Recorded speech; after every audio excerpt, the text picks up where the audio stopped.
interesting facts about famous people. Sam Peckinpah, trivia, rumours and interesting facts. Peckinpah, to say the least, was a controversial and quirky director. Peckinpah lived life to its fullest. He drank hard and abused drugs, producers and collaborators. In December 1984, when he died from heart failure in a hospital in Inglewood, California, at age 59, at a standing room only gathering that was held at the Directors Guild the following month, Coburn remembered the director as a man who pushed me over the abyss and then jumped in after me. He took me on some great adventures. To which Robert Culp added that what is surprising is not that Sam only made 14 pictures, but that given the way he went about it, he managed to make any at all. Today we will take a look at some trivia, rumours and interesting facts about this fascinating character. If you enjoy this video, hit the subscribe button to get my new videos. To check out my many other videos, head to my channel. The link is in the description. Let's get into it. How it feels, how it smells.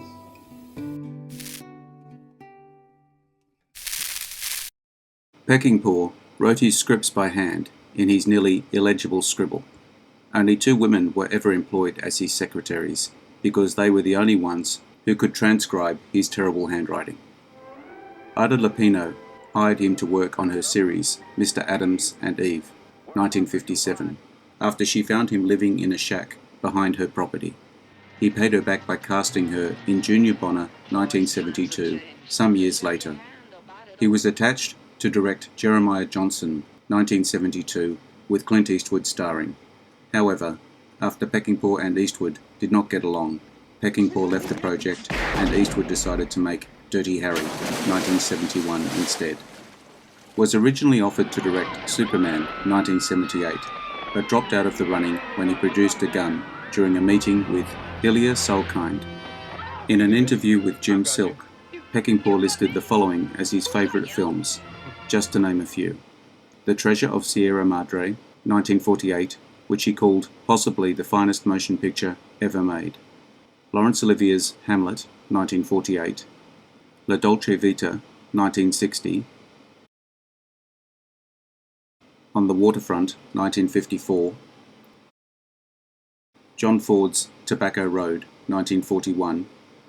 A Place in the Sun, 1951. My Darling Clementine, 1946. Viva Zapata, 1952. Shane, 1953. And High Noon, 1952.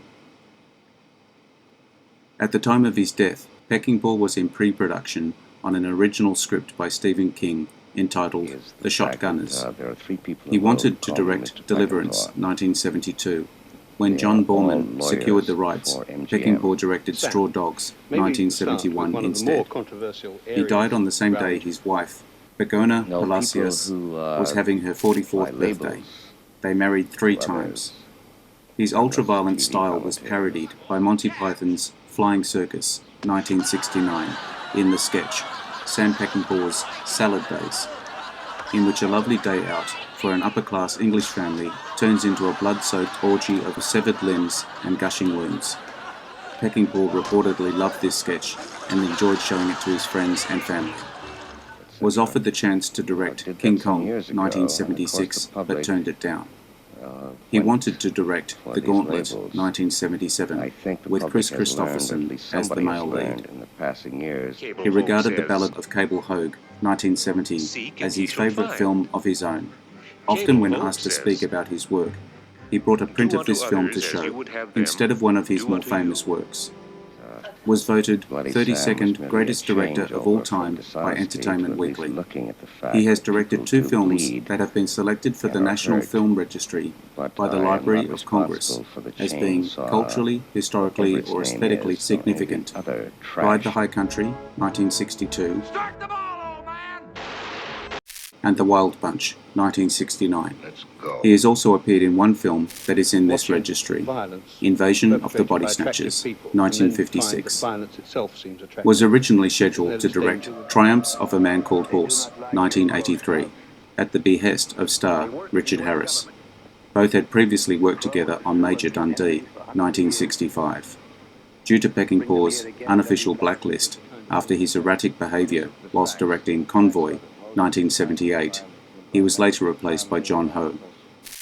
In 1954, director Don Siegel and producer Walter Wanger had been desperately trying to persuade the warden of San Quentin Prison to allow the use of the facility to film Riot in Cell Block 11, 1954, but the warden had adamantly refused.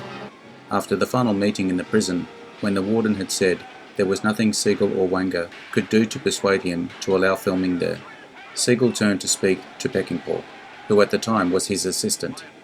When the warden heard Peckinpah's name, he asked, "Are you related to Denver Peckinpah?" Sam replied that Denver was his brother. Denver Peckinpah was a well-known judge in Northern California who had a reputation as a hanging judge, and the warden had been an admirer of his. He immediately granted the company permission to shoot the movie in San Quentin.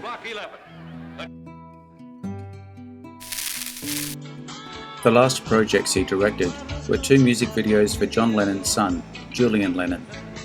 Julian Lennon, Too Late for Goodbyes, 1984, and Julian Lennon, Float, 1984, both from Julian's album, Float, 1984.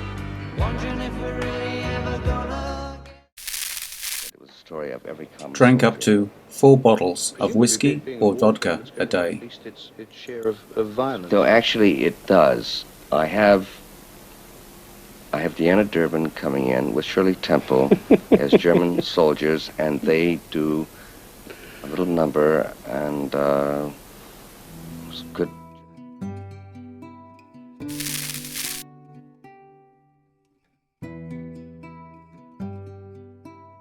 If you liked this video, make sure you hit the subscription button so you will see all my new videos as they come up. Take a look at my channel to see my many other videos. The link is in the description. Leave me a comment. Check out my Facebook page as well. I appreciate your likes and subscribers. I am Wrangler. Adios. See you again soon.